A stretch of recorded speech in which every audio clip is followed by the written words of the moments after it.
Allahumma salli ala Sayyidina Muhammad. Assalamualaikum warahmatullahi wabarakatuh. Jumpa lagi. Dalam kesempatan ini izinkan saya untuk membahas kitab Kulu Jasad. Ya, punten-puntennya kitab ini saya karang sendiri, saya tulis sendiri.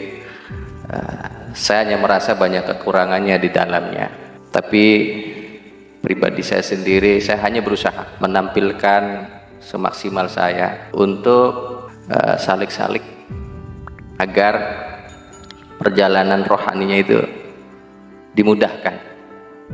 Karena bagaimanapun juga pengetahuan itu penting. Ya, ilmu itu penting bagi setiap perjalanan. Perjalanan nggak ada bekal ilmu, waduh, bagaimana nanti ceritanya? Nah, pada pertemuan kali ini saya akan bahas tentang zat pribadi, zat yang ada di dalam tubuh kita. Dan yang saya bahas ini adalah zat pribadi yang ada di kita, bukan zat pribadi yang ada di kerbau, di kambingnya, atau di makhluk lainnya, seperti makhluk gaib ya. Yang kita bahas ini adalah zat kita pribadi, zat yang ada di dalam diri manusia. Nah, kita telah diberikan zat oleh zatnya Allah, diberikan zat oleh zatullah. Dari sinilah zat yang diberikan kepada kita itu kita namakan sebagai zat pribadi. Artinya zat yang ada di dalam kita sendiri. Oke, baiklah. Di pelajaran 1,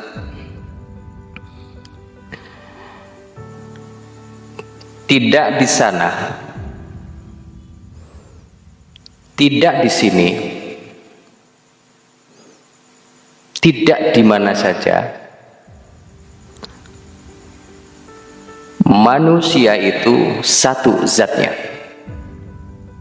Jadi kita sama saja, nggak ada yang berbeda. Semuanya kita diberikan zat ini oleh zatnya Allah. Dengan begini kita sekarang mulai menyadarkan diri kita bahwa ternyata kita tidak ada perbedaan dalam dunia zat. Kita sama saja. Ya, ketika kita melihat anak kecil hidup, berarti ada zatnya. Kalau kerohanian kita meningkat, kesadaran kita menumbuh, pastilah kita tidak merasakan beda dengan anak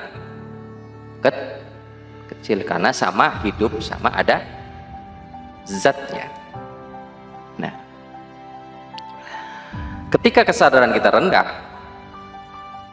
pastilah kita akan merasakan ada perbedaan, karena kita tidak melihat dalam kesadaran rendah itu bahwa kita adalah sesama zat. Sudah jelas? Sudah paham? Hanya beda kesadaran saja. Nah, dari zat akan kembali kepada zat. Nah, disinilah nanti kita harus sadar kesananya bahwa zat pribadi kita akan diperjalankan dan akan dikembalikan kepada empunya zat, yakni zatnya Allah.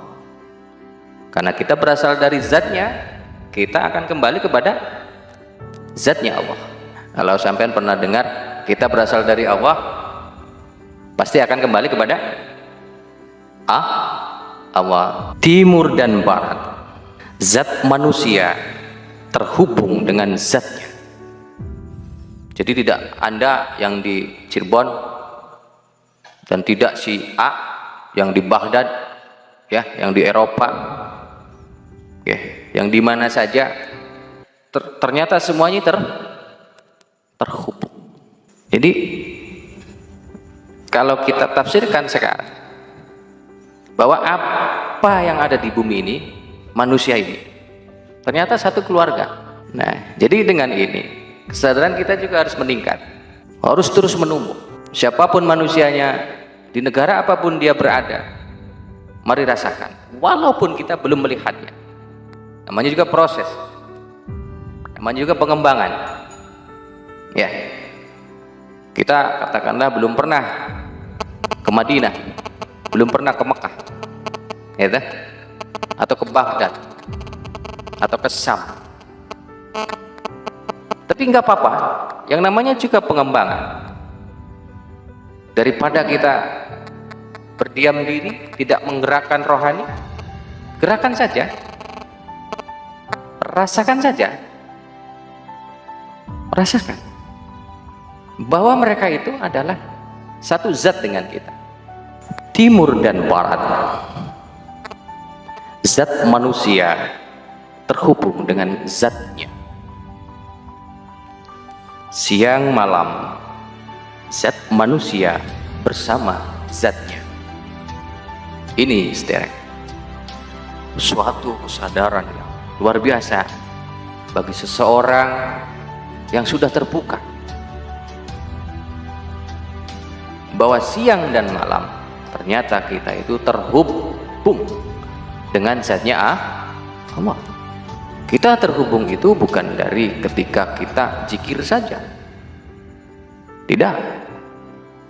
Dengan kesadaran juga kita terhubung, apalagi sekarang kesadarannya kesadaran zat. Jadi kalau toh Anda ketika di siang hari, di panas teriknya matahari, pas di tengah-tengahnya itu, ketika Anda merasakan zat pribadi Anda terhubung dengan zatnya Allah, maka telah jelas manusia ini adalah manusia yang tersadarkan waktu itu. Walaupun pada saat itu katakanlah nafsu Anda sedang mendominasi ketika di siang hari, pikiran Anda sudah tak menentu karena memang terik itu sendiri, panas itu sendiri, suasana alam. Walaupun suasana alam tidak mendukung, tapi ketika manusia itu sadar dalam kesadaran zatnya bahwa dia selalu terhubung, maka walaupun pada umumnya manusia sedang tidak seimbang di siang hari itu, tapi bagi dia ada sesuatu yang luar biasa, ada sesuatu yang sangat khusus karena kesadaran zatnya. Maka dengan itu saya himbau bagi para salik, wabil khusus yang sudah berbaiat, di mana saja Anda berada, maka tumbuh kembangkan kesadaran zat. Zat kita berasal dari zatnya Allah. Semua yang ada ini adalah satu keluarga, satu zatnya. Semua berasal dari zat Allah. Dan zat kita kapan saja, di mana saja, itu bisa merasakan terhubung dengan zatnya Allah. Tingkat kekhusyuannya luar biasa ketika dalam kesadaran zat ini, luar biasa. Maka dari itu silakan, kerohanian harus diperjalankan, saudara. Jangan uring-uringan, jangan malas-malasan. Pelajaran kedua, zat pribadimu dihiasi nur ingsan. Nur ingsanmu dikelilingi sirul ingsan. Kemanapun dikau berada,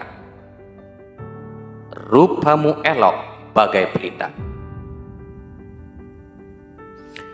Lalu mengapa dikau menutupi malah merasa buruk terhadap diri sendiri. Duhai sanggara kulit, sanggara dina,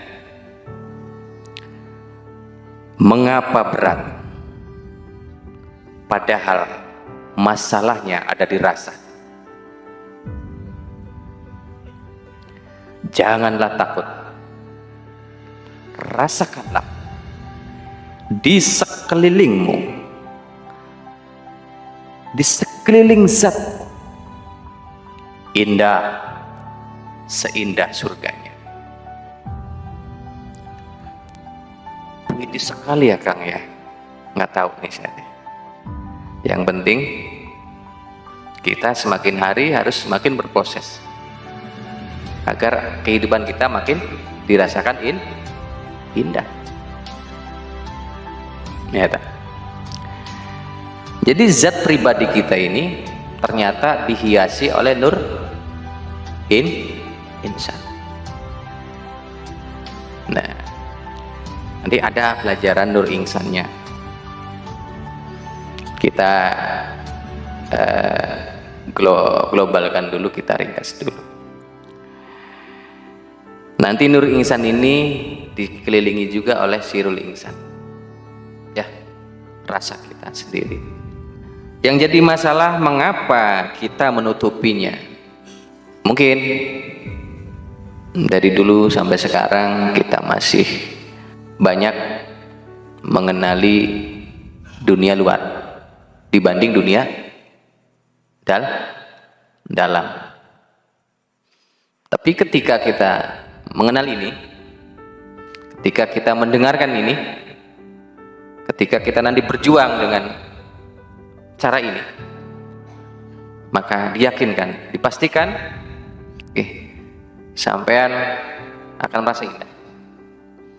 Kalau sampean merasa indah, pasti yang melihat sampean juga indah.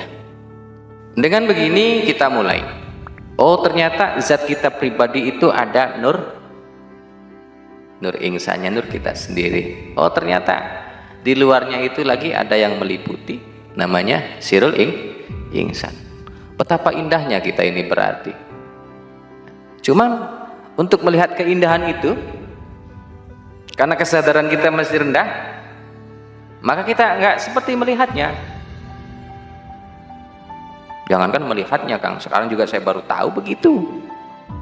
Nah, jadi dengan ini silakan, ya, tingkatkan kualitas kita. Merasalah bahwa zat pribadi kita itu dihiasi oleh nur-nur yang indah, ya, oleh sir insan. Nah, kita pagi pergi kerja, kemudian karena kita melatih di dalam kantor, oke, kita begitu kan, kayaknya kelihatan beda kita sama mereka, gitu. Terus kehidupannya juga kita berbeda, karena apa? Kesadaran kita sudah ke sana, kesadaran dalam zat pribadi. Nah, begitu. Semoga dengan pemahaman demi pemahaman yang saya sampaikan ini bisa menambah, ya, keimanan sampean semua. Oke, kita lanjut ya. Di sini jangan merasa berat, padahal seluruh masalah berada di rasa. Karena tadi zat pribadi kita dikelilingi oleh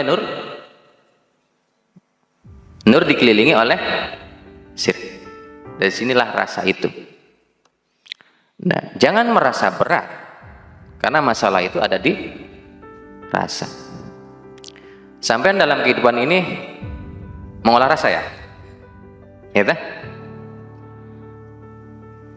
Ketika rasa sampean dibiarkan mengikuti keadaan, sampean akan terbawa, ya, akan terbawa.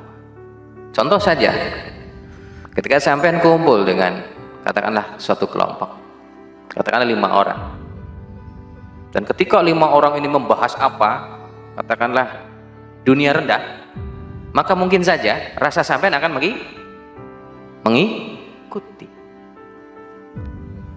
Terpengaruhlah rasa sampean dengan apa yang sedang dibicarakan oleh 5 orang tersebut. Nah, begitu sering.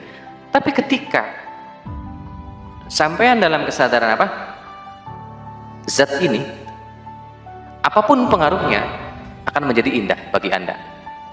Gitu. Selanjutnya, dengan harapan begitu, yang 5 orang akan berubah.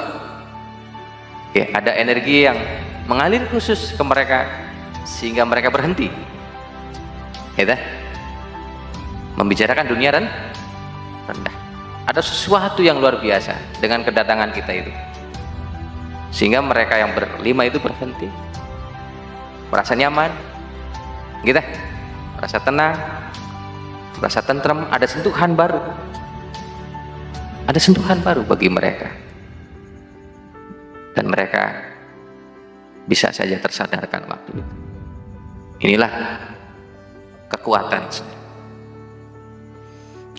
yang dimiliki bagi orang-orang yang sadar dalam kesadaran yang luar biasa. Dia duduk di mana saja, nurnya itu menyinari, gitu.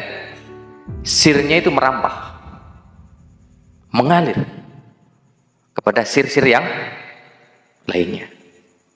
Dan itu, saudara, kalau toh santri-santri tarekat, dia berjalan kemana saja, terus dia sudah bisa mengalirkan pencahayaannya, mengalirkan rasanya, maka sudah dipastikan dia di mana saja itu selalu akan bermanfaat. Pelajaran ketiga, zatmu terhubung dengan cahayamu. Cahayamu terhubung dengan rasamu. Rasamu terhubung dengan ruhmu. Ruhmu terhubung dengan nafsumu. Nafsumu terhubung dengan akalmu. Akalmu terhubung dengan tubuhmu. Siang malam semua terhubung menjalani tihta hidup dari zatnya Allah. Jadi kita itu di mana saja, kapan saja, hidup kita itu berproses. Sistemnya dari zat pribadi ke nur pribadi, terhubung terus sampai kepada akal, sampai kepada tubuh. Nah, ketika kita sadar akan ada hubungan di dalam diri kita itu, maka sudah dipastikan kehidupan kita pada saat itu akan mengembang. Kita akan tahu seni hidup kita. Kita akan tahu segala kehidupan yang ada di titik-titik itunya. Bagaimana hubungan itu bisa terjalin dan terjadi, sehingga pengetahuan kita terjadi dari dalam. Pelajaran keempat, tubuh boleh bergerak, pikiran boleh membahana, nafsu boleh meruah, tapi zatmu tetap tenang tanpa terbuai dengan keinginan para perangkatnya. Jadi tubuh, pikiran, nafsu itu perangkat-perangkat hidup ya. Walaupun begitu keadaan dari perangkat-perangkat itu, tapi zat kita tetap tenang tanpa terpengaruh. Maka dengan itu ketika sampean ingin lebih ke dalam lagi, masuk dalam kesadaran zat, sudah dipastikan sampean tenang, tentrem, ayem, tidak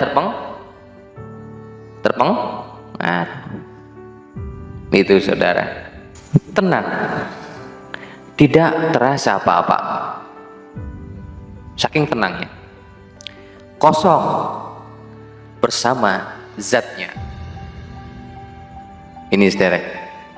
Jadi ketika itu si hamba ini sudah merasa tidak ada apa-apa lagi dalam kesadaran zatnya, gitu. Dia rasakan zatnya sudah kembali atau melebur, ya, kepada empunya zat,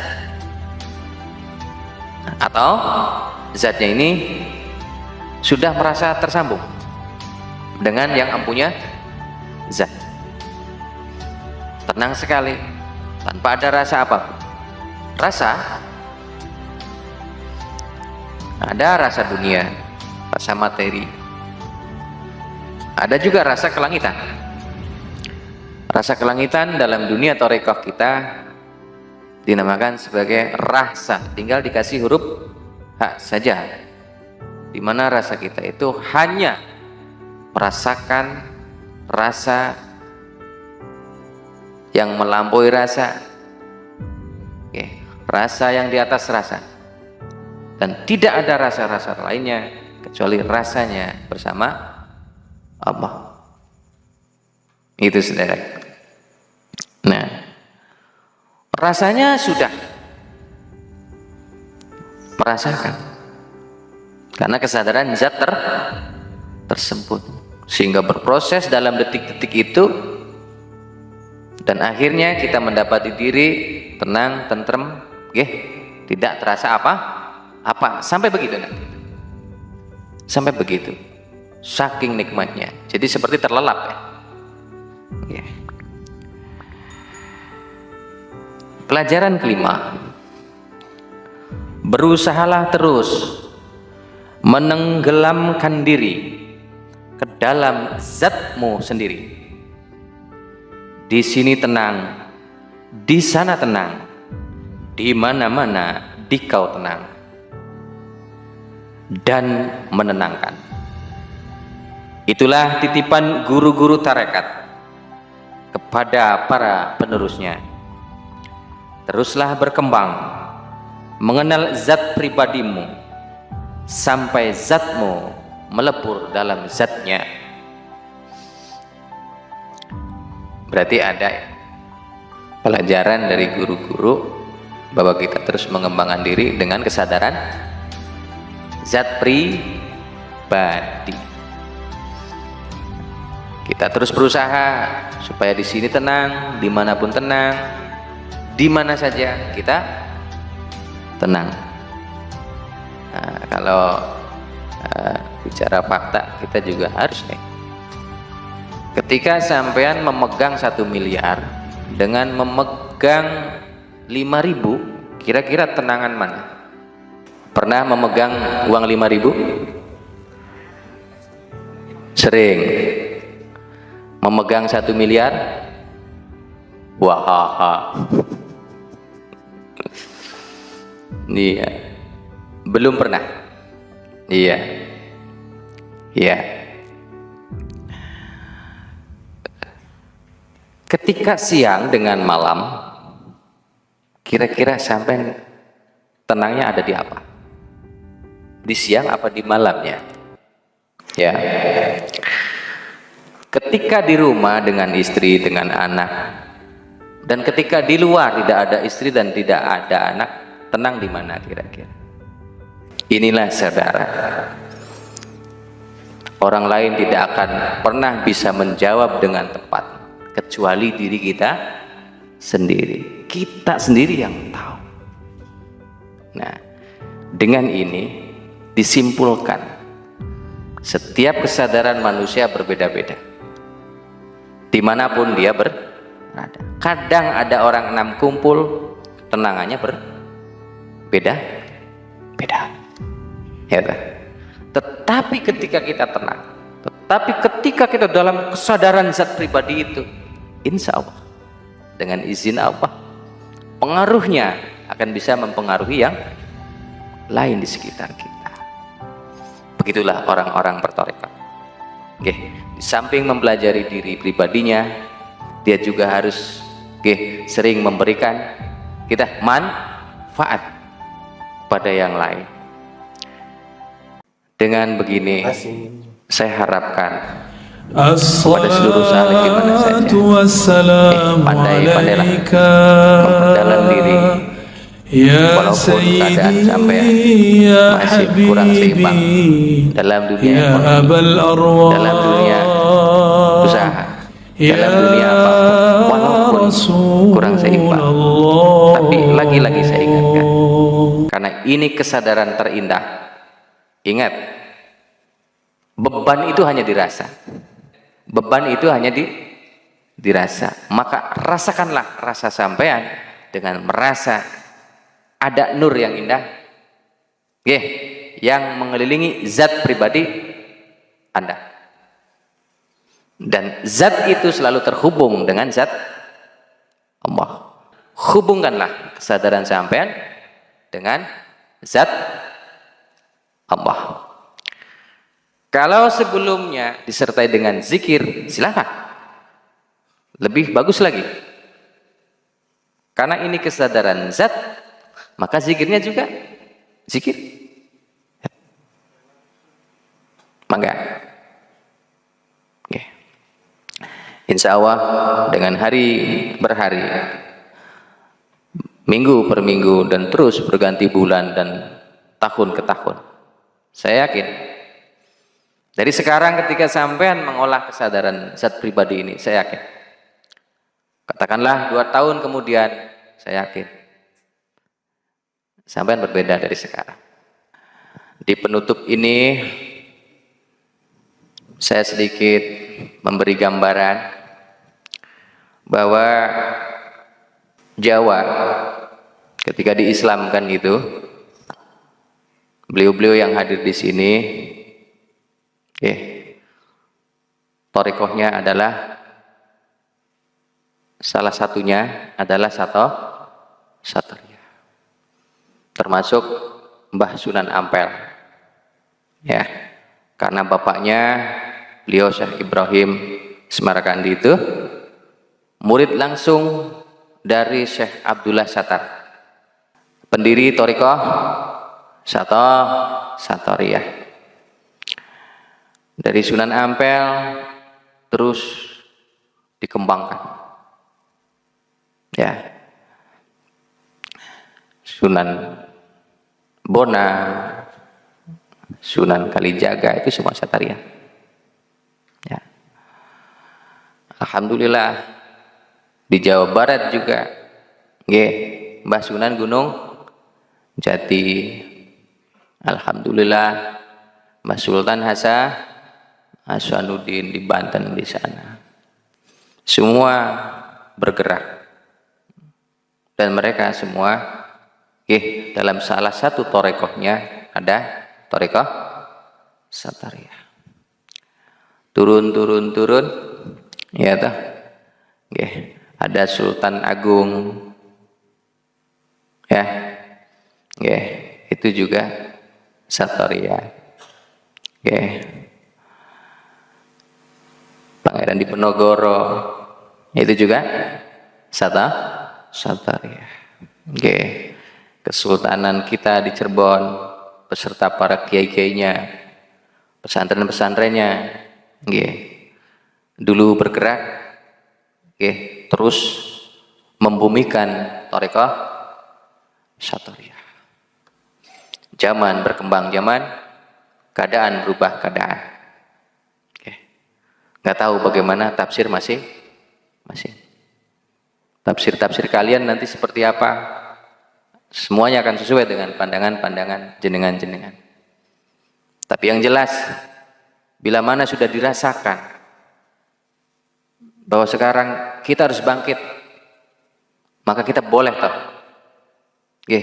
mengembalikan proses awal.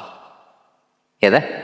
Dulu bergerak dengan Satoriyah, sekarang juga kita harus bergerak dengan Satoriyah. Semoga visi dari Cirebon Tangi, ya dah, bisa semakin terus, ya, berkembang dan terus membangunkan. Dari Cirebonnya apa? Tangi. Semoga kita semua diberikan kesehatan, nggih. Kabupaten-kabupaten yang sudah bersama bergabung, silahkan kembangkan kembali dan terus kembangkan. Nggih. Insya Allah dengan cara begini, nggih, marwah thariqah Satoriyah akan dinikmati oleh generasi selanjutnya. Terima kasih. Akhir salam dari saya. Wabillahi taufik wal hidayah. Assalamualaikum warahmatullahi wabarakatuh. Waalaikumsalam warahmatullahi wabarakatuh.